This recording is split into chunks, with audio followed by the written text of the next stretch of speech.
महानीस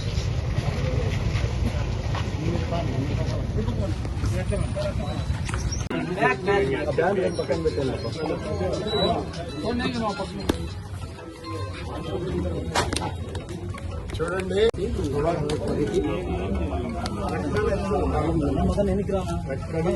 గోర్ధన్ గోర్ధన్ గోర్ధన్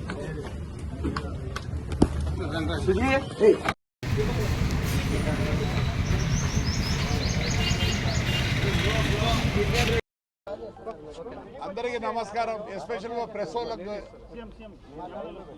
అయ్యా, ఈరోజు ఆర్డిటి అంటే మీకు 1969లో బ్యాంచ్ ఆఫ్ ఫాదర్ వాళ్ళ తండ్రి ఫెరర్ గారు ఇక్కడ రావడం జరిగింది. అప్పుడు ఇదంతా లేదు. అప్పుడు నేను కాలేజీలో చదువుకుంటున్నా. ఆ ముందర ఉండేది ఆయన ఇల్లు. ఆయన వచ్చినప్పుడు అప్పట్లో ఉండే రాజకీయ నాయకులు చాలా చాలా చాలా సతాయించినారు. ఎందుకంటే మా నాన్న అప్పుడు ఎంపీ, అప్పుడప్పుడు వచ్చేవాడు ఇంటికి. పాప పెద్ద ఆయన చాలా సాఫ్ట్గా సన్నగా. ఆయన మిలిటరీలో ఏమో పనిచేసినట్టుంది ముందు. మంచి అసలు మాట కూడా మాట్లాడేవాడు కాదు. ఆయన రావటం వాస్తవం చెప్పాలంటే ఒకవేళ ఈ పొద్దు ఎన్నో గవర్నమెంట్లు వచ్చిపోయినాయి. నేను ఒకటే చెప్తాను, ఏమనంటే క్రిస్టియానిటీ లేదు, ఇంకో కులం ఇంకో కులం ఇంకో కులం అంటే మదరసాలు కూడా ఉన్నాయి. అవన్నీ పక్కన పెట్టండి. ఏమి జరుగుతుంది అనేది ముఖ్యం. వాస్తవం చెప్పాలంటే లాస్ట్కు మన అంబులెన్సులు కూడా నడపలేని పరిస్థితుల్లో ఆర్డిటి వచ్చిందంటే అర్థమేమి? అయ్యా, ఏమి తప్పు చేస్తాను? ఒకవేళ 100%లో ఏమైనా మిస్యూజ్ అవుతుందేమో. వాస్తవం చెప్పాలంటే మీకు ఎంతమందికి తెలుసు బుక్కరాయ సముద్రంలో ఏం స్కూల్ ఉన్నాయో తెలుసా మీకు ఎవరికన్నా? Dumb and deaf school is there. చెవిటి మూగకు స్కూల్ ఉంది, హాస్టల్ ఉంది. ఎవరు చూడలే. నేను అప్పుడప్పుడు పోతా దానికోసం. నేను కూడా అన్నం తీసుకొని పోతుంటా అప్పుడప్పుడు పిల్లల కోసం. ఎక్కడ మరి ఆంధ్రప్రదేశ్లో అంటే స్కూల్ ఉందండి చెప్పండి. గుడ్డోలో school, blind school is there. ఏమే ఫస్ట్ ఎయిడ్స్ వచ్చినప్పుడు వాస్తవం చెప్పాలంటే ఎవరు ముట్టుకోలే. అలాంటిది ఆర్డిటి లేకపోతే ఎంతమంది చనిపోయిందో. ఈరోజు కూడా నాకు తెలుసు మన బత్తలపల్లి హాస్పిటల్ అంటే ఫేమస్. ఇప్పుడు సవేరా అవి వచ్చినాయి, కానీ అవన్నీ లేనప్పుడు ప్రతి మనిషికి లైఫ్ ఇచ్చినది బత్తలపల్లి హాస్పిటల్. సరే, కోవిడ్ టైంలో ఎంతమందిని చూసింది. ఇంకా కళ్యాణ్ దుర్గ్ అలాంటి గవర్నమెంట్ హాస్పిటల్ ఉందండి ఆంధ్రప్రదేశ్లో. ఎన్ని బెడ్డెడ్ ఉండేది? అది 500 అనుకుంటా. అసలుకి దీన్ని ఎందుకు ఈ పొద్దు ఆపాలనుకుంటున్నారు ఎందుకు అర్థం కావడం లేదు. దీని మీద కక్షనా? ఏం కక్షయా? అరే వాళ్ళు ఏదో సర్వ్ చేస్తున్నారు. ఎవరో నాకు చెప్తాండ్రి, ఎక్కడో శ్రీశైలంలో చుంచులకు అక్కడ కడితే అక్కడ ఇది కట్టినాడు, చర్చ్ కట్టినాడు. అయ్యా మీకు తెలుసా, దాంట్లో నాకు సంబంధం ఉంది. ఆ రోజు లా మినిస్టర్గా ఉండే మన ఆత్మకూరు ఎమ్మెల్యే పేరాస్ ప్రతాప్ రెడ్డి గారు ఆ రోజు నా ఇంటికి వచ్చి ఈటికి వచ్చినాడు, నన్ను రమ్మంటే నేను రాలే. సార్ నా కాన్స్టిట్యున్సీలో ఇళ్ళు లేవు, ఏమీ లేవు, ఎలా అయినా సరే మీరు వచ్చి చేయాలా. చెంచులు కంటే కట్టినారు కానీ ఆడు ఎవరు చెంచు కట్టే దానికి ఎవరేం చేస్తారు? ఇవన్నీ వద్దు దయచేసి. ఈ సంస్థ పోయేదానికి లేదు. పోతే ఎవరు బాధపడేది? ఎస్పెషల్లీ అనంతపూర్లో ఉండే ఎన్ని చెక్ డ్యాములు కట్టించినారు. మన గవర్నమెంట్ కట్టించిన చెక్ డ్యామ్ ఒక్కటి లేదు, వీళ్ళు కట్టిన చెక్ డ్యామ్ ప్రతి ఒక్కటి ఉంది ఈ రోజుకి. ఎస్పెషల్లీ నా కాన్స్టిట్యున్సీలో ఎలాంటి చెక్ డ్యాములు కట్టినారంటే పెద్ద ఓడుగురు అక్కడంతా ఈరోజు నీళ్లు తాగుతున్నారు మా వాళ్ళంటే ఈయన పుణ్యం, ఆర్డీటీ పుణ్యం. దయచేసి ప్రతి ఒక్కరు దీంట్లో స్పందించాల్సిందే.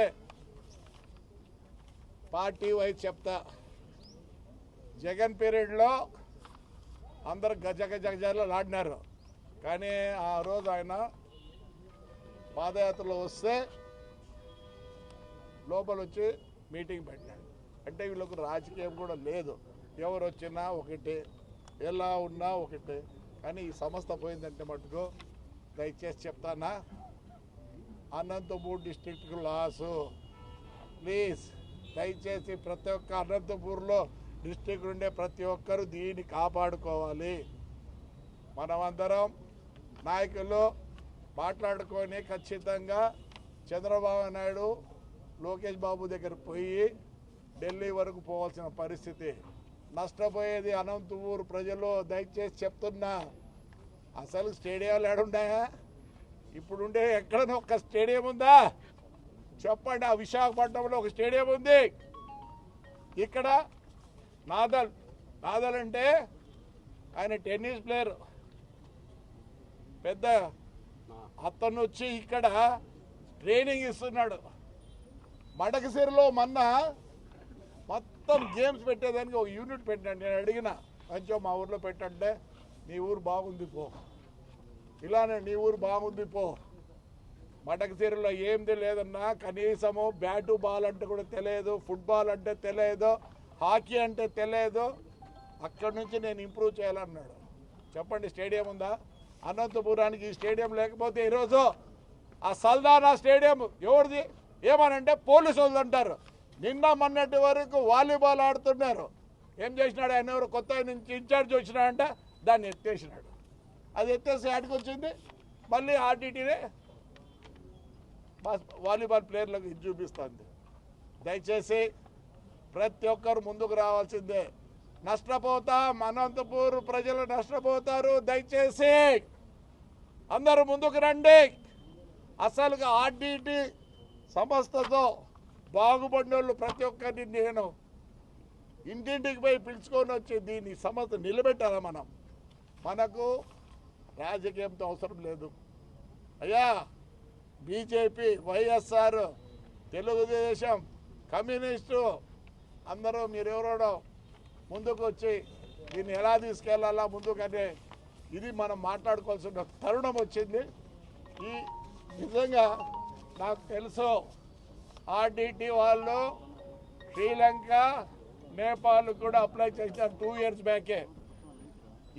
ఈ వ్యవస్థ పోయిందంటే చాలా బాధపడవలసి వస్తుంది. నేను ఎప్పుడు చూస్తుంటా, అసలు డెమ్ అండ్ డెఫ్ స్కూల్స్ ఉన్నాయా? డెమ్ అండ్ డెఫ్ స్కూల్స్ ఉన్నాయా? ప్రైవేట్ స్కూల్స్ ఉన్నాయా? వాళ్ళ కోసమే స్కూల్స్ ఉన్నాయా? లేవు.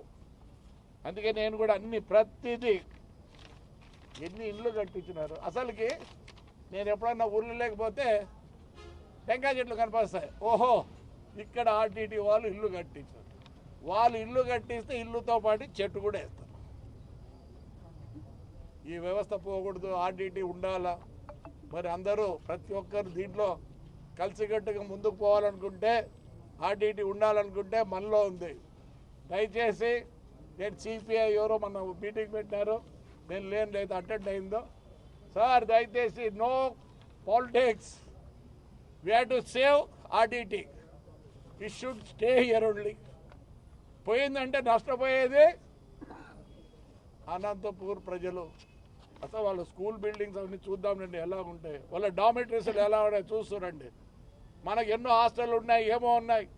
అసలు ప్రైవేట్ కాలేజ్ హాస్టల్లో కూడా అట్లా మంచి డామిటరీస్ లేదు, అంత మంచి ఫుడ్ బెటర్. అసలుకి నేను పోతుంటా, వాళ్ళు మూగోళ్ళు అయితే ఆ మూగి పిల్లలు అసలు మనం పోయినా ఉండేదంతా ఆప్యాయంగా.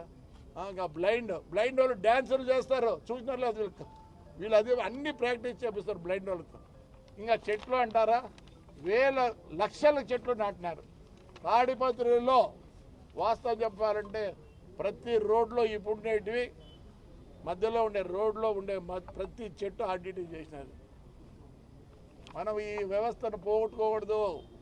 ఆర్డిటీ ఎటువంటి పరిస్థితుల్లో అనంతపురం దాటిపోకూడదు. దయచేసి ప్రజలారా, నాయకులారా ఏకం కండి. ఇది చెడ్డ వ్యవస్థ కాదు, చెడ్డ ఇది కాదు. చెప్పండి, కళ్యాణదుర్గంలో ఈరోజు కూడా మన గవర్నమెంట్ హాస్పిటల్కి పోదామనండి. అసలు సవేరాలో నేను ఎవరినో పేషెంట్లు ఇద్దరు ముగ్గురిని చేర్పించిండే, మా చేత కాదంటే ఆర్టీటీకి తీసిపోయి వదిన బ్యాంచోని అడిగినా, డాక్టర్లు రావడం లేదు, మాకు కూడా స్పెయిన్ నుంచి అడ్మిట్ రావడం లేదు. నేను అడిగినానంట మా ఊరికి కొద్దిగా డాక్టర్లు పంపి అంటే చేత కాదన్నా, చాలా అవస్థ పడుతున్నా, అక్కడ నుంచి 3 నెలలకు 2 నెలలకు తెచ్చి ఇప్పుడు నడుపుతున్నాం హాస్పిటల్ని. మరి అయితే అప్పుడే స్కూల్స్ బంద్. అసలు 10th క్లాస్ పాస్ అయితే వీళ్ళే చదివించేవాళ్ళు. మళ్ళీ ఇంటర్మీడియట్కి మంచి స్టూడెంట్స్ ఉంటే ఎన్నో కోట్లు ఖర్చు పెడుతున్నారు, 13 కోట్లేమో ఖర్చు పెడతాను.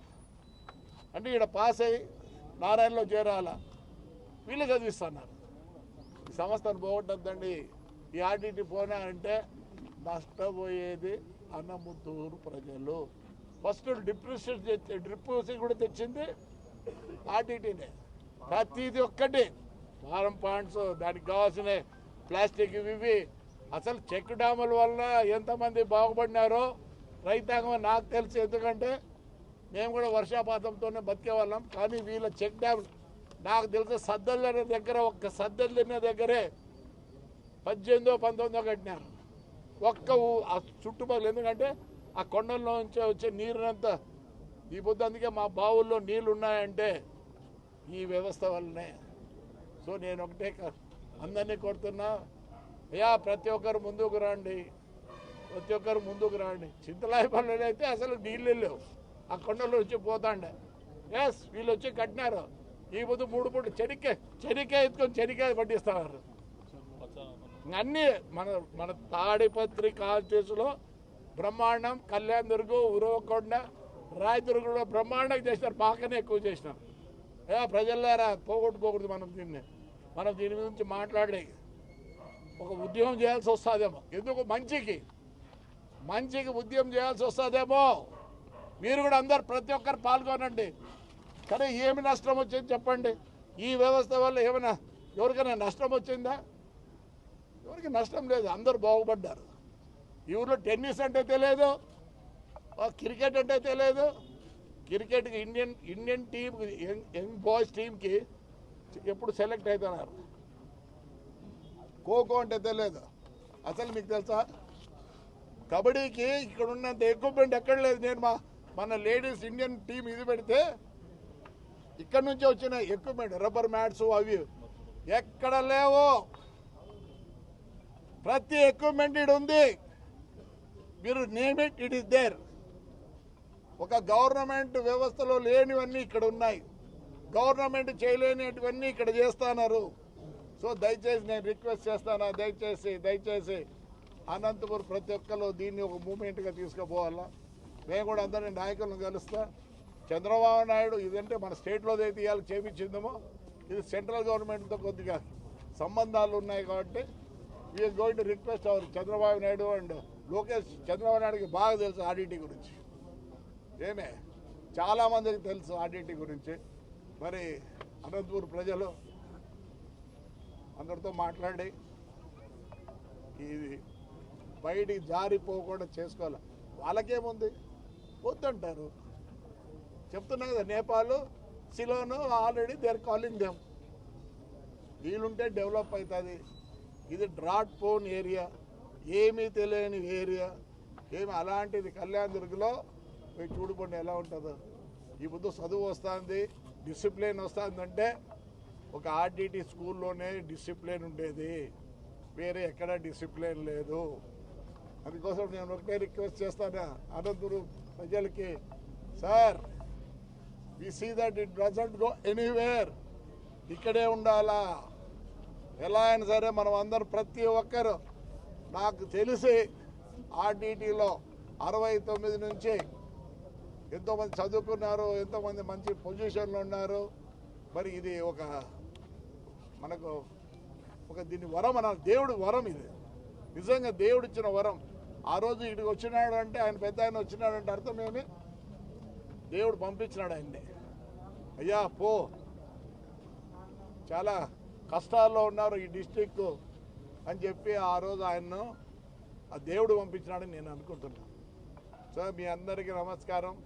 ప్రతి ఒక్కరూ ఆలోచించండి, ఆర్డిటి పక్కకు పోకోకుండా ఇక్కడే ఉండేటట్టుగా మనం నెరవేర్చుకోవాలా, లేకపోతే నష్టపోయేది ఒక అనంతపురం డిస్ట్రిక్ట్. వాళ్ళేం కాదు, వాళ్ళ వ్యవస్థ వాళ్ళు ఏదో చేయాలనుకున్నారు. చాలా దేశాలు పిలుస్తున్నాయి వాళ్ళని. మనం దీన్ని ఎట్లయినా కానీ అందరూ కలిసి కట్టుగా మనం అందరూ పోరాడి ఆర్డిటి ఎక్కడ పోకుండా ఇక్కడే ఉండేటట్టుగా మనం అందరూ పోరాడాలి. రైట్ సార్, మీరందరూ వచ్చిన దానికి పాతికేయులు కదా, నమస్కారాలు.